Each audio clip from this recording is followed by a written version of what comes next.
Canal Center Psicología. Hoy tenemos con nosotros a Patricia de la Fuente Cid. Ella es psicóloga general sanitaria y máster en Mindfulness. Hace ya tiempo que nos conocemos, Patricia, y lo primero, muchas gracias por haber aceptado la invitación, por estar aquí con nosotros como experta en Mindfulness.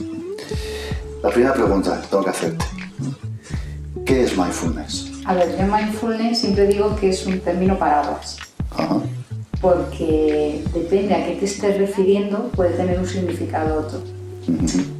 Yéndonos quizá al significado más general, es un entrenamiento de la atención. Pero puede ser una serie de técnicas, puede ser un estado, puede ser cómo llegar a ese estado.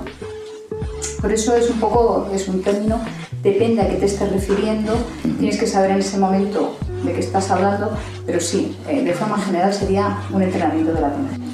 ¿Y de la atención para qué? Pues lo puedes utilizar en muchas cosas, pero nuestra mente tiende a dispersarse, y más en esta sociedad en la que estamos siempre con muchísimos estímulos. Además es algo que va en aumento, las nuevas generaciones todavía están mucho más estimuladas, y tenemos una mente muy dispersa. Cuando empezamos a observar esa mente, nos damos cuenta que se va constantemente. Realmente la mente está para eso, para producir pensamientos, porque hay mucha gente que dice: es que no puedo dejar la mente en blanco. No, es que no hay que dejar la mente en blanco. Pero sí observar esos pensamientos y ser capaz de llegar a tener un manejo de esa atención, porque lo que haces es que cuando tú observas tu atención, te focalizas en algo, puede ser por ejemplo la respiración, tú llevas ahí tu atención. Entonces tu mente, por su naturaleza, va a tender a marcharse. Tengo que hacer la compra, tengo que presentar tal informe, lo que sea, ¿no? Entonces, cuando tú te das cuenta, vuelves a llevarte la mente al foco de atención que has escogido. Y entonces es como en el gimnasio. Lo que estás haciendo es entrenar a tu mente cada vez que se va, volver a llevarla. Hay gente que dice: he tenido una mala meditación porque se me ha ido mucho la mente. ¿No? Hay que decir, afortunadamente se te ha ido mucho la mente y has podido entrenar más. Entonces, bueno, pues es una forma eso, de ir entrenándola y a base de llevarla otra vez a su sitio, cada vez que cuesta menos y cada vez tienes un manejo mejor. ¿Y se aplica Mindfulness para todo? Quiero decir, porque la primera que tenemos es la de Mindfulness para reducir la ansiedad, el estrés, pero si es una cuestión de entrenamiento de la atención, también se puede utilizar, por ejemplo, para el estudio. Me gustaría puntualizar por la pregunta de ¿para todo? No, para todo no. No es magia. No es, eso también me gusta siempre aclararlo. Es un trabajo que si tú te entrenas en él, obtienes resultados. Hay que saber que no todo el mundo puede hacerlo. Si esto es importante, ahora no. De patología o incluso problema médico que no está controlado en ese momento, una hipertensión, una diabetes. Bueno, es importante primero consultar con un profesional que vaya manejando esa parte. No se puede ir al entrenamiento directamente, ¿no? Entonces, partiendo de que no sirve para todo ni es magia, sí es muy útil en muchos ámbitos. O sea, como dices, en educación. En educación aumenta la concentración.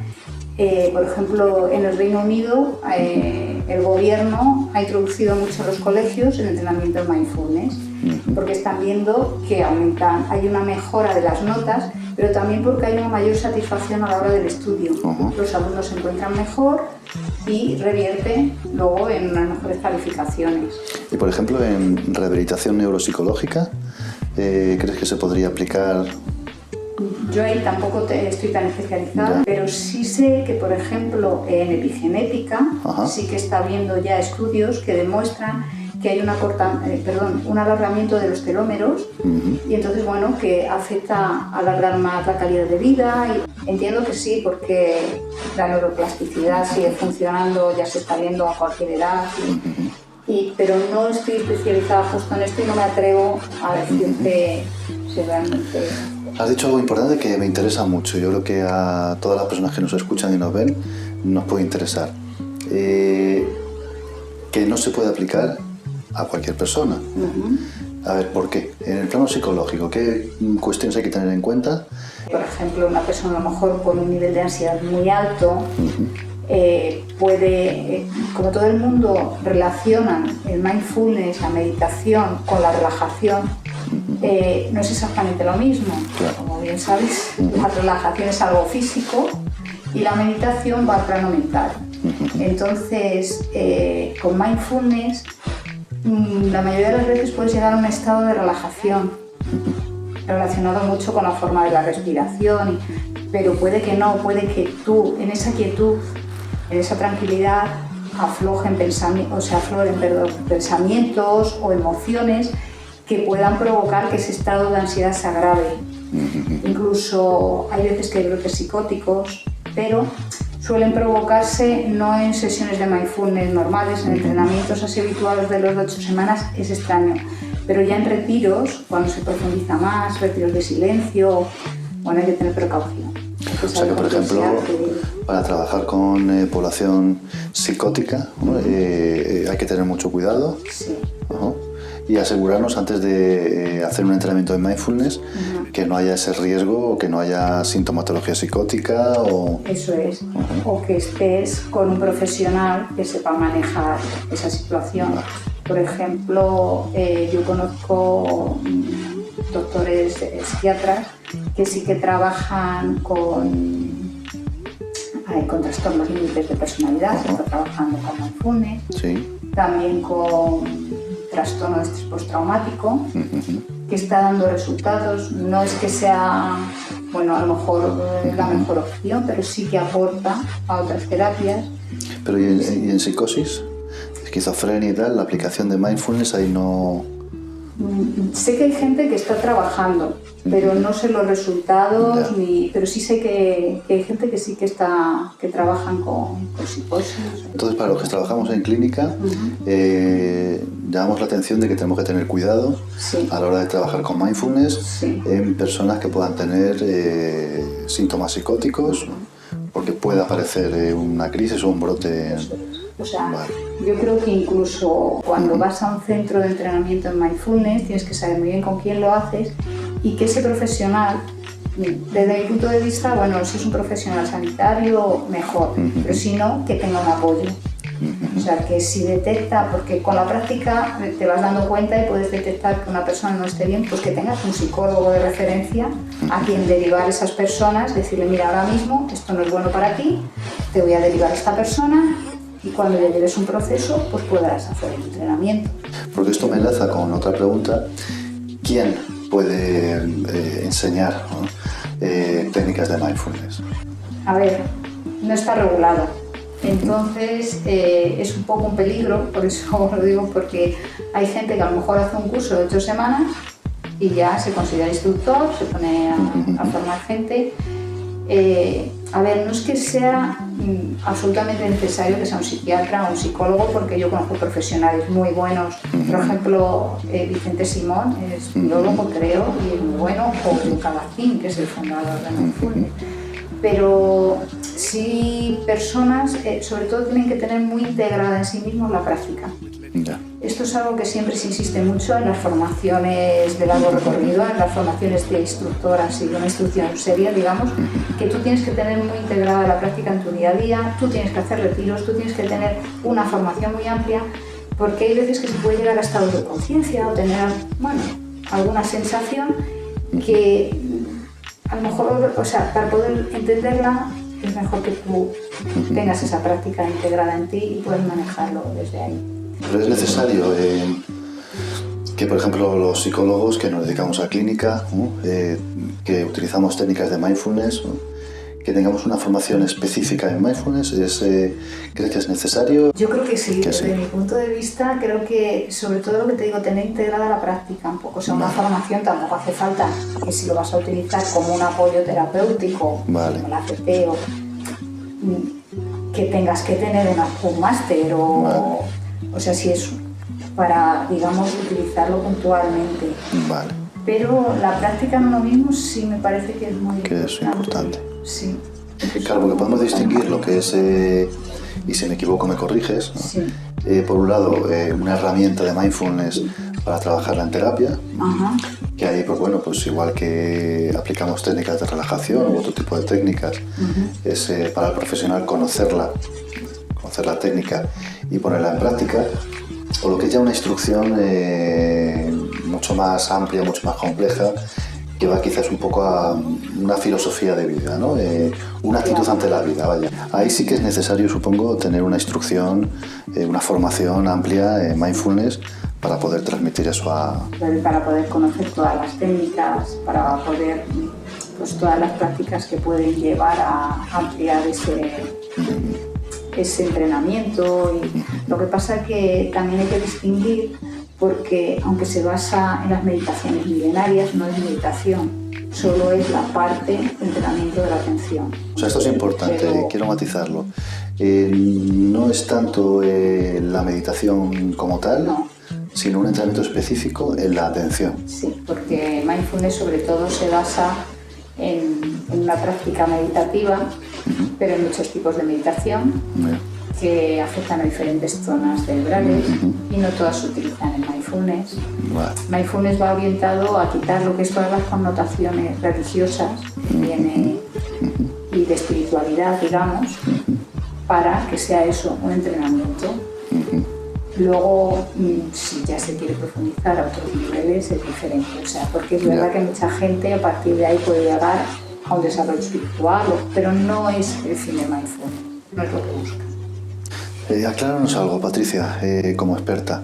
Cuando trabajamos a veces con personas que vienen a la clínica y trabajamos mindfulness, nos dicen, es que no consigo dejar la mente en blanco. O sea, parece que tenemos la idea todavía equivocada, ¿no? De que la meditación es dejar la mente completamente en blanco. Acláranos esto un poco. Sí, a mí en los cursos que doy me gusta hablar de qué no es mindfulness. Vale. Para dejar claro a la gente, bueno, pues lo que es y lo que no es, ¿no? Estupendo. Y uno de los puntos que digo mucho es que no es dejar la mente en blanco. O sea, la mente está para producir pensamientos. Y es su trabajo y es su función. Y lo que buscamos no es dejarla en blanco. Lo que buscamos es que ese flujo de pensamientos disminuya un poco y sobre todo que tengamos ese manejo. O sea, los meditadores de largo recorrido, que llevamos, yo llevo años, pero tampoco es que sea ahí, yo llevo 8 años más o menos, pero quiero decir... 8 años. Bueno, pero hay meditadores de 30, 40 que, pues también todos siguen teniendo sus épocas de altibajos, de... que dices, uy, pues que tengo una temporada en que mi mente está muy tranquila y de repente otra vez tienes un montón de ruido, un montón de pensamientos y bueno, pues es manejarlo, es observarlo y es trabajar con ello. En mindfulness se trabaja mucho la aceptación. La aceptación. La aceptación. Se trabaja también con aceptación radical, un poco relacionado. ¿Qué es eso? Aceptación radical es un poco aceptar las cosas tal y como son, pero es diferente de resignación. Eso también es muy importante diferenciarlo. Es que aceptas las cosas para desde ahí poder hacer con ellas lo mejor posible. Bien. Pero no es resignarte por lo que te toca. Vale, eso es importante porque algunos pacientes cuando planteamos la técnica de mindfulness dicen que es algo como muy pasivo, como resignarse ante la vida, ¿no? Y tenemos que establecer esa diferencia, que es aceptación, pero con la idea, el propósito, ¿no? De generar cambios en tu vida, y que es muy diferente a la resignación, que es un proceso pasivo de me aguanto con lo que me ha tocado sin más, ¿no?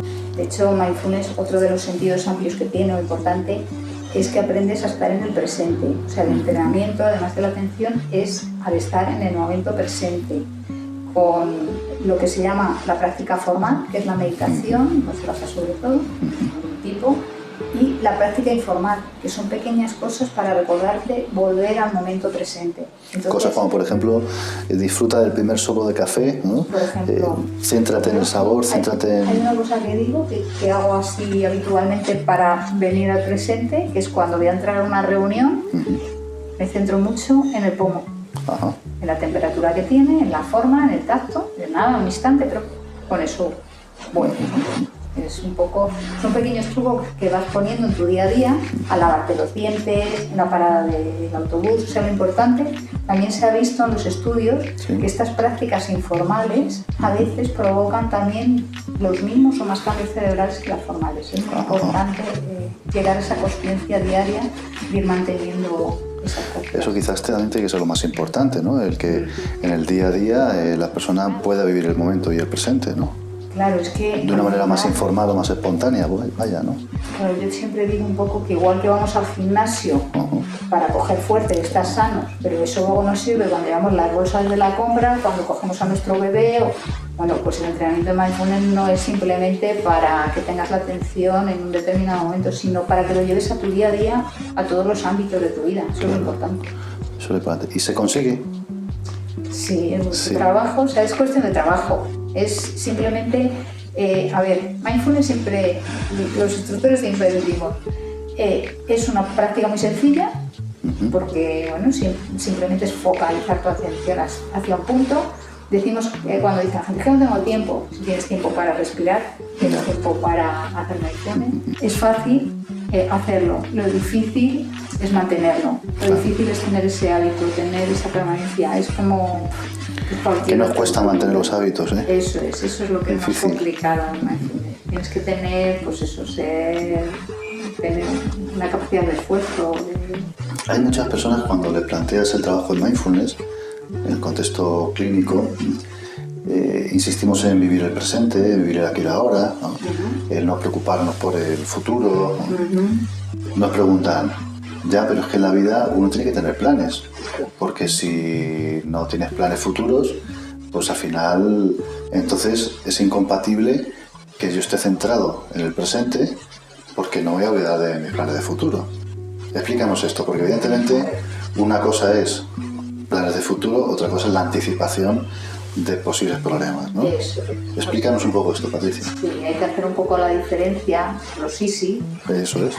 De irnos siempre al futuro y si pasa, que además, bueno, nuestra mente tiende a irse además a los easy negativos.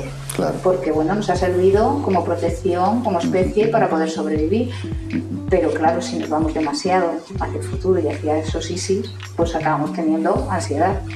Entonces, lo suyo es evitar estar ahí, pero eso no quiere decir que no podamos planificar, que no podamos planificar las vacaciones, que no. Lo que pasa que planificamos de una forma consciente. O sea, la diferencia es que manejamos nuestra mente. Muy bien. Que cuando queremos ir al futuro vamos, pero de una forma consciente. No es ella la que nos lleva y la que se va hacia esos posibles eventos que... O sea, una mente consciente, vaya, ¿no? Eso es importante. Tomar conciencia es mucho más. Tomar conciencia de es igual que volver al pasado. Si estás todavía en el pasado, pues caer en la melancolía o llegar incluso a la depresión.